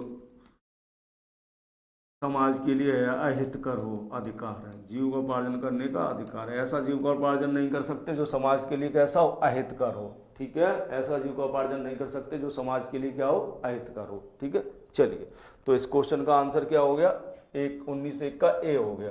ठीक है, सभी देखिए 1901 का ए, 1901 का बी, 1901 का सी, 1901 का डी, 1901 का ई, 1901 का एफ, 1901 का जी लिखा हुआ है। मिस प्रिंटिंग कारण वो एक नहीं लिख पाया, इसीलिए। चलिए अगले क्वेश्चन की ओर चलते हैं। अगला क्वेश्चन कहता है कि संविधान के किस अनुच्छेद में विधि के समक्ष समानता की बात कही गई है। ठीक है, विधि के समक्ष समानता की बात कही गई है, किस अनुच्छेद में की गई है। ठीक है, तो आइए देखिए, बात करते हैं आर्टिकल 15। तो देखिए आर्टिकल 15 क्या कहता है, आर्टिकल 15 भी समानता की बात करता है। किसकी बात करता है, समानता की बात करता है। ठीक है, लेकिन ये कैसी, सामाजिक समानता या शैक्षणिक संस्थानों में प्रवेश से आपको रोका नहीं जाएगा, आर्टिकल 15 कहता है। देखिए आर्टिकल 15 कहता है कि शैक्षणिक संस्थानों में धर्म, जात, लिंग, धर्म, जाति, लिंग, जन्म स्थान के आधार पर आपके साथ कोई भेदभाव नहीं किया जाएगा। शैक्षणिक संस्थानों में प्रवेश को लेकर धर्म, जाति, लिंग के आधार पर कोई भेदभाव नहीं किया जाएगा, आर्टिकल 15 कहता है। ठीक है, लेकिन आर्टिकल 15 के 3 में महिलाओं और बच्चों के लिए विशेष उपबंध किए जा सकते हैं। आर्टिकल 16 क्या कहता है, आर्टिकल 16 कहता है लोक नियोजन के पदों पर अवसर की समानता। 16 क्या कहता है, लोक नियोजन के पदों पर अवसर की समानता, लोक नियोजन के पदों पर अवसर की समानता, अवसर की समानता। यानी सरकारी पदों में नौकरियों से नहीं रोका जाएगा, अवसर की समानता है। ठीक है, सरकारी पदों पर नौकरियों पर प्रवेश से नौकरियों में नहीं रोका जाएगा, अवसर की समानता। ठीक है, लेकिन विभेद है, महिलाओं के लिए विशेष उपबंध है, SC ST के लिए राज्य आरक्षण देता है, समानता। आर्टिकल 17 अस्पृश्यता अनटचेबिलिटी का अंत, अस्पृश्यता का अंत, आर्टिकल 17 अस्पृश्यता का अंत, यानी जाति सूचक शब्द का प्रयोग नहीं करेगा, अस्पृश्यता का अंत है। ठीक है, अस्पृश्यता का अंत, अनटचेबिलिटी, छुआछूत का अंत करने की बात करता है आर्टिकल 17। आर्टिकल 18 उपाधियों का अंत, उपाधियों का अंत, उपाधियों का अंत कौन सा आर्टिकल कहता है, आर्टिकल 18 उपाधियों के अंत की बात करता है। ठीक है, आर्टिकल 20 अपराध दोष सिद्ध से मुक्ति, अपराध दोष सिद्ध से मुक्ति, सिद्ध से मुक्ति। ठीक है। आर्टिकल 14 विधि के समक्ष समानता, यानी कानून की नज़र में सभी समान है। आर्टिकल 14 क्या कहता है? विधि के समक्ष समानता, विधि के समक्ष, विधि के समक्ष समानता। कौन सा आर्टिकल कहता है? 14 कहता है कि विधि के समक्ष समानता, विधि के समक्ष समानता।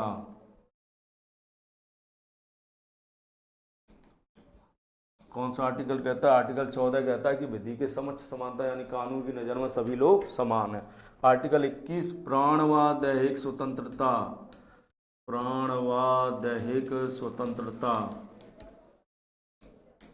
कौन सा आर्टिकल कहता है? आर्टिकल 21 कहता है, आर्टिकल 22 गिरफ्तारी से संरक्षण, से संरक्षण, गिरफ्तारी से संरक्षण देता है। ठीक है, आपसे क्वेश्चन पूछा गया संविधान के किस अनुच्छेद के साथ विधि के समक्ष समानता दी गई है? तो आर्टिकल विधि के समक्ष 14 में दी गई। कौन से आर्टिकल? 14 में विधि के समक्ष समानता की बात कही गई है, 14 में। इस क्वेश्चन का सही आंसर है 14। आर्टिकल 14 विधि के समक्ष समानता की बात कही गई है। ठीक है। 15 का जैसा कि मैं आपको बता चुका हूँ, 15 में सरकारी जो शैक्षणिक संस्थानों प्रवेश से आपको रोका नहीं जाएगा। ठीक है, समानता का व्यवहार किया जाएगा, जैसे आप किसी शॉपिंग मॉल वगैरह में सबके साथ आपके साथ समानता का व्यवहार किया जाएगा। ठीक है, चलिए अगले क्वेश्चन की ओर चलते हैं। अगला क्वेश्चन कहता है कि किस अनुच्छेद के तहत सिक्कों को कृपाण धारण करने का अधिकार है? तो देखिए, बात करते हैं पहले आर्टिकल 23 में। तो 23 क्या कहता है? बलात् श्रम, बलात् श्रम यानी जबरदस्ती काम नहीं कराया जाएगा। बेगार, बेगार व मानव देह व्यापार, मानव देह व्यापार व अंग प्रत्यारोपण पर रोक लगाता है। मानव देह व्यापार पर रोक, मानव देह व्यापार पर रोक, पर रोक लगाता है। कौन लगाता है? आर्टिकल 23 लगाता है। ठीक है, आर्टिकल 24 की बात करते हैं। तो देखिए आर्टिकल 24 क्या है? ये 6 से 14 वर्ष के बच्चों को, 6 से 14 वर्ष के बच्चों को क्या प्रदान करता है? बच्चों को संरक्षण देता है, बच्चों के श्रम पर रोक लगाता है, श्रम पर रोक लगाता है। आर्टिकल 25 धार्मिक अंतःकरण की स्वतंत्रता देता है। आप ईश्वर के किसी भी प्रतिरूप की उपासना कर सकते हैं। धार्मिक अंतःकरण की स्वतंत्रता, करण की स्वतंत्रता देता है। ठीक है, आप ईश्वर के किसी भी प्रतिरूप की उपासना कर सकते हैं। आर्टिकल 25 क्या कहता है? आप ईश्वर के किसी भी प्रतिरूप की उपासना कर सकते हैं, उस धर्म से संबंधित जो नियम है उनको फॉलो कर सकते हैं। परंतु आर्टिकल 25 क्या कहता है?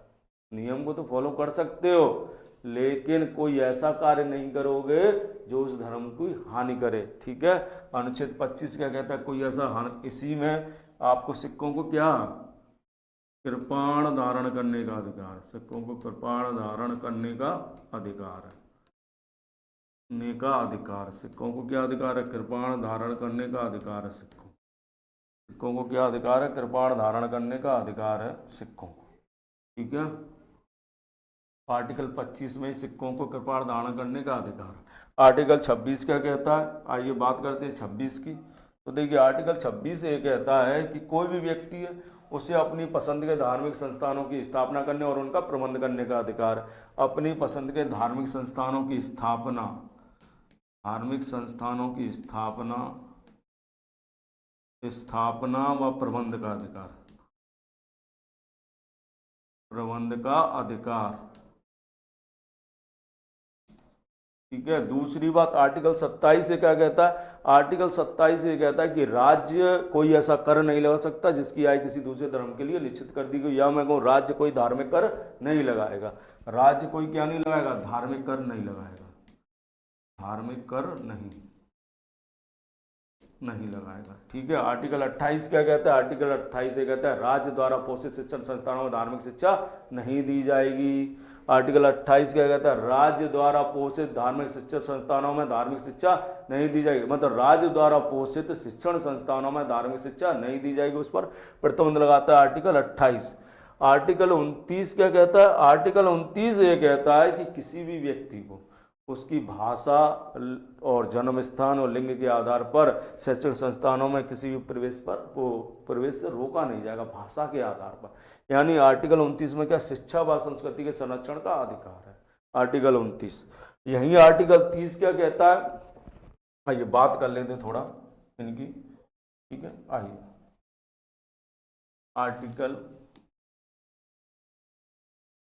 29 और एक है तुम्हारा आर्टिकल 30, आर्टिकल 29 और आर्टिकल 30, इन दोनों की बात कर लेते हैं, ठीक है। आइए तो देखिए आर्टिकल 29 कहता है धर्म, मूल वंश, धर्म, मूल वंश, जाति और भाषा के आधार पर शैक्षणिक संस्थानों में प्रवेश से रोका नहीं जाएगा, के आधार पर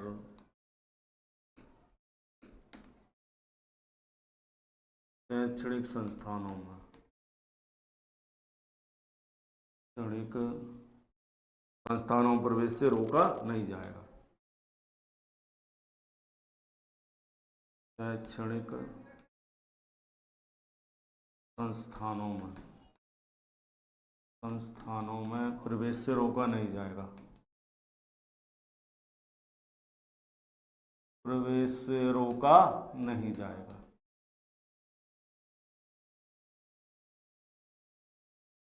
प्रवेश से रोका नहीं जाएगा। आर्टिकल 30 क्या कहता है, ये तो और सिंपल है। आर्टिकल 30 ये कहता है कि जो अल्पसंख्यक वर्ग हैं उन्हें अपनी पसंद के शिक्षण संस्थानों की स्थापना करने और उनका प्रबंधन करने का अधिकार, यानी अल्पसंख्यक वर्ग को अपनी पसंद के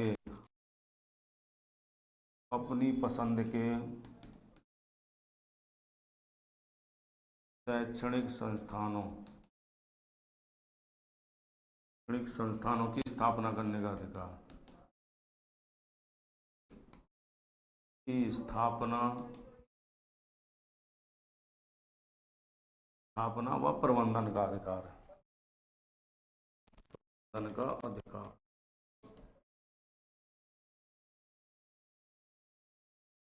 ठीक है।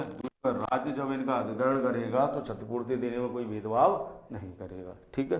और आर्टिकल 32 आपको बताऊं, संवैधानिक उपचार, अगर आपके मूल अधिकारों का उल्लंघन होता है तो आर्टिकल 32 के तहत हम किसमें वो अपील कर सकते हैं, सुप्रीम कोर्ट में अपील कर सकते हैं। सुप्रीम कोर्ट इसमें 5 प्रकार की रिट जारी करेगा, ठीक है। आर्टिकल 32, ठीक है, संवैधानिक उपचार, आपको पता ही है इसके बारे में, संवैधानिक उपचार, ठीक है। और डॉक्टर BR अम्बेडकर ने इसे संविधान की आत्मा कहा है, ठीक है। चलिए तो आपसे जो क्वेश्चन पूछा गया था उस क्वेश्चन का आंसर क्या, अनुच्छेद 25 है। देखिए मैंने सारे मूल अधिकार खत्म करा दिए हैं, ठीक है। चलिए एक मूल अधिकार और रह गया आपका, उसके बारे में लिख लेते हैं अपन। देखिए अनुच्छेद आर्टिकल 21 का ए, आर्टिकल 21 का ए, ठीक है। ये 86वें संविधान संशोधन अधिनियम द्वारा जोड़ा गया था, लिख लीजिए आर्टिकल 21 का ए 86वें संविधान संशोधन अधिनियम 2002 के द्वारा जोड़ा गया। इसमें क्या था, 6 से 14 वर्ष के बच्चों के लिए निःशुल्क शिक्षा यानी अनिवार्य शिक्षा राज्य की जिम्मेदारी, यानी शिक्षा को मूल अधिकार बना दिया गया। कौन से आर्टिकल, आर्टिकल 21 के ए के तहत, ठीक है। चलिए अन्य अगले पर चलते हैं। अगला क्वेश्चन कहता है कि समान कार्य के लिए समान वेतन किस अनुच्छेद में। तो देखिए ये सारे अनुच्छेद राज्य के नीति तत्वों के हैं, ठीक है। राज्य के नीति तत्व वाद योग्य नहीं है, यानी इनके खिलाफ किसी न्यायालय में वाद नहीं लाया जा सकता। ये बात आर्टिकल 37 में कही गई। आर्टिकल 37 में क्या की गई, राज्य के नीति तत्व वाद योग्य नहीं है, इनके खिलाफ किसी भी न्यायालय में वाद नहीं लाया जा सकता। आर्टिकल 37 में लोक कल्याणकारी राज्य की अवधारणा, लोक कल्याणकारी राज्य की अवधारणा, आर्टिकल 37 में लोक कल्याणकारी राज्य की अवधारणा, आर्टिकल 37 में लोक कल्याणकारी राज्य की अवधारणा। 39 में समान कार्य के लिए समान वेतन, 39 में क्या दिया गया, समान कार्य के लिए समान वेतन। आर्टिकल 39 में समान कार्य के लिए समान वेतन दिया गया, ठीक है। दूसरी बात और आइए आप, समान कार्य के लिए समान वेतन, आर्टिकल 39 का 42 संविधान संशोधन द्वारा एक आर्टिकल जोड़ा गया 39 का क्या, इसमें क्या, निःशुल्क विधिक सहायता, निःशुल्क विधिक सहायता यानी सभी को न्याय मिलेगा। निःशुल्क विधिक सहायता कौन से आर्टिकल में? आर्टिकल 39 में कही है निःशुल्क विधिक सहायता। ठीक है। आर्टिकल 40 आपको पता ही है, ग्राम पंचायतों का गठन। ग्राम पंचायतों का गठन, अन्य पर चर्चा करते, ग्राम पंचायतों का गठन। ठीक है। आर्टिकल 41 में क्या कहा गया? आर्टिकल 41 में कहा गया कुछ दशाओं में काम, देखिए 41 कहता है कि कुछ दशाओं में काम, शिक्षा व लोक सहायता पाने का अधिकार है, लेकिन कैसे? राज्य के आर्थिक सामर्थ्य के अनुसार। ठीक है। तुम कहोगी इससे क्या होगा? तो राज्य अपने सामर्थ्य के अनुसार देगा। कुछ दशाओं में काम, शिक्षा व लोक सहायता पाने का अधिकार। लोक सहायता पाने का अधिकार, पाने का अधिकार है।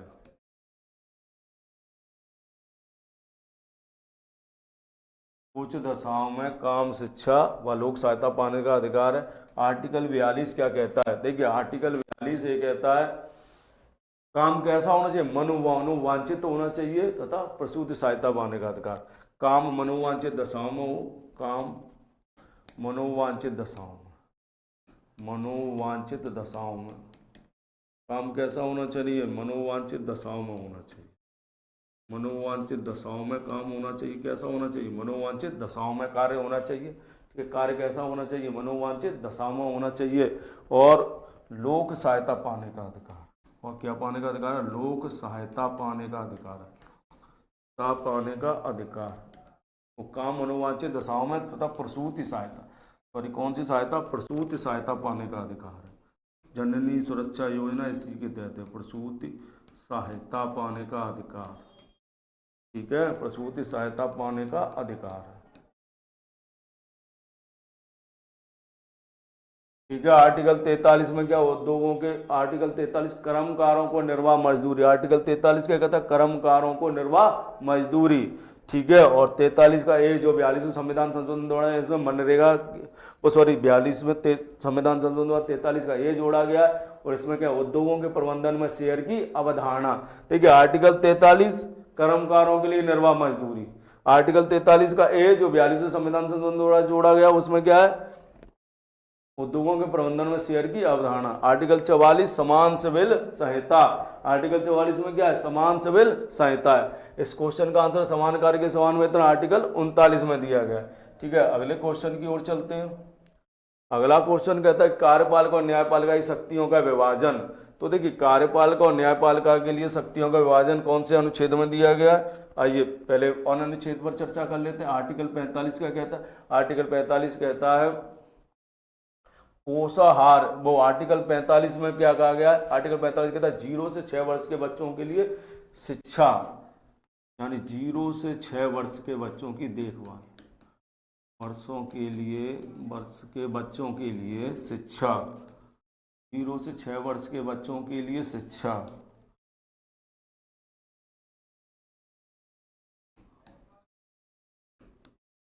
बच्चों के लिए शिक्षा।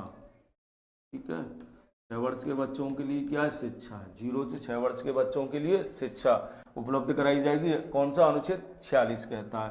ठीक है। या उनकी देखभाल, शिक्षा देखभाल। ठीक है। इसी के तहत राज्य जितनी भी जो योजनाएं चलाता है बच्चों के लिए, इसी के तहत चलाता है। आर्टिकल 46 क्या कहता है?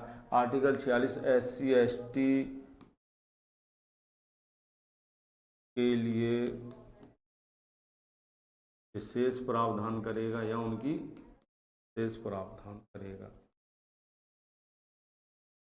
करेगा, उन्हें संरक्षण प्रदान करेगा, संरक्षण देगा, संरक्षण। ठीक है। उनके उत्थान के लिए कार्य करेगा।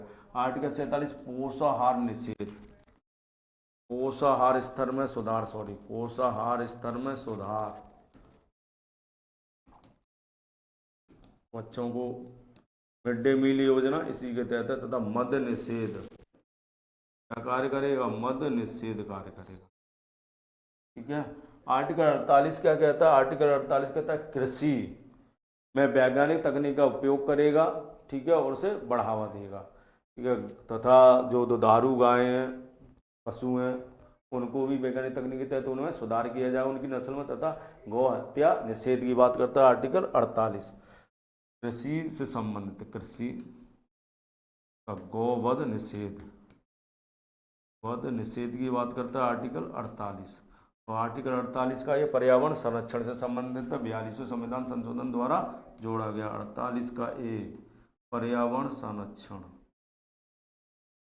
इससे संबंधित है, पर्यावरण संरक्षण से संबंधित है, पर्यावरण संरक्षण,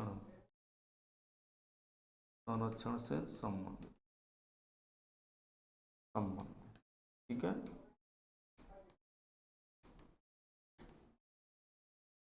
पर्यावरण संरक्षण से संबंधित है, ठीक है। आर्टिकल 49 क्या कहता है, राष्ट्रीय जो धरोहर है उनके संरक्षण की बात करता है। आर्टिकल 49 राष्ट्रीय धरोहर के संरक्षण की बात करता है। आर्टिकल 49 किसकी बात करता है, राष्ट्रीय धरोहर के संरक्षण की बात करता है, यानी जो राष्ट्रीय महत्व की जो इमारतें हैं उनके संरक्षण की। आर्टिकल 50 में कार्यपालिका और न्यायपालिका की शक्तियों का विभाजन, आर्टिकल 50 में दिया गया कार्यपालिका और न्यायपालिका की शक्तियों का विभाजन दिया गया आर्टिकल 50 में, ठीक है। आर्टिकल 50 में कार्यपालिका और न्यायपालिका की शक्ति का विभाजन। आर्टिकल 51 क्या कहता है, अंतर्राष्ट्रीय शांति समझौतों की अभिवृद्धि के लिए प्रयास किया जाएगा, ठीक है। आर्टिकल 51 अंतर्राष्ट्रीय शांति और समझौतों की अभिवृद्धि के लिए प्रयास कर, तो कार्यपालिका न्यायपालिका की शक्तियों का विभाजन आर्टिकल 50 में। 45 मैंने बता दिया, 0 से 6 वर्ष के बच्चों के लिए शिक्षा देखभाल करना किसकी जिम्मेदारी, राज्य का कर्तव्य। SC ST के लिए संरक्षण प्रदान करेगा आर्टिकल 46। आर्टिकल 47 में पोषाहार स्तर में सुधार करना तथा मद्य निषेध की बात करता है। 48 कहता है कृषि में वैज्ञानिक तकनीक का प्रयोग कर उन्नत किस्म तैयार की जाएगी, तो गौवध निषेध करता है। तथा 48 का ए जो 42 संविधान संशोधन जोड़ा पर्यावरण संरक्षण तथा वन्यजीव संरक्षण से संबंधित है। आर्टिकल 50 आपको बताइए, ये न्याय कार्यपालिका और न्यायपालिका की शक्तियों का विभाजन। आर्टिकल 51 अंतर्राष्ट्रीय शांति समझौतों की अभिवृद्धि के लिए केंद्र प्रयास करेगा। चलिए अगले क्वेश्चन की ओर चलते।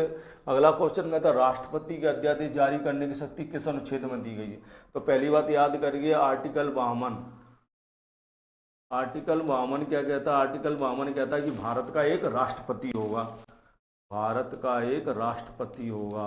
आर्टिकल 52 क्या कहता है, भारत का एक राष्ट्रपति होगा। आर्टिकल 52 क्या कहता है, भारत का एक राष्ट्रपति होगा। आर्टिकल 53 कहता है संघ की कार्यपालिका की समस्त शक्ति राष्ट्रपति में निहित होगी। ये कहता है संघ की कार्यपालिका की समस्त शक्ति किसमें निहित होगी, राष्ट्रपति।